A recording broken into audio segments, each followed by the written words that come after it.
Hi guys! నేను మీ cherry పాప బాగున్నారా? సో, నేను ఇవాళ మీతో ఇంకో మంచి మాట షేర్ చేసుకుందామని వచ్చేసా. ఏంటంటే, మీరు మీ డేలో ఎంత బిజీగా ఉన్నా ఒక 1 మినిట్ అట్‌లీస్ట్ తీసి ఫోన్ అయినా, మెసేజ్ అయినా మీ పేరెంట్స్‌కి చేయండి. వారు ఎలా ఉన్నారో కనుక్కోండి. ఎందుకంటే, మన పేరెంట్స్ ఓల్డ్ అవుతున్నారు ఇప్పుడు. మీరు ఒకవేళ నాలా దూరంగా ఉన్నా, లేకపోతే ఎక్కడున్నా కూడా వాళ్ళకి అట్‌లీస్ట్ డేలో ఒక్కసారైనా ఫోన్ ఇంకా మెసేజ్ చేసి వాళ్ళు తిన్నారా? లేదా? అని కనుక్కోండి.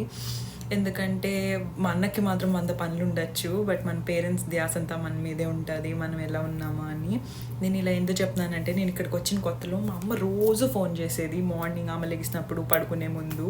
అయితే ఒకరోజు ఆమె ఫోన్ చేయలేదు. సో, నెక్స్ట్ రోజు ఫోన్ చేసి అడిగింది, "నువ్వెందుకు ఫోన్ చేయలేదు నిన్న?" అని. అయితే నేను ఆమెతోనే గొడవ పెట్టుకున్నా. అయితే మా అమ్మ ఫోన్ చేసి ఏం చెప్పిందో నేను నెక్స్ట్ రీల్‌లో చెప్తాను. కానీ మీరు అప్పటి వరకు మీ ఇంట్లో వాళ్ళకి ఫోన్ చేయండి. అండ్ పార్ట్ 2 డెఫినెట్‌గా చూడండి. అప్పటి వరకు బాయ్.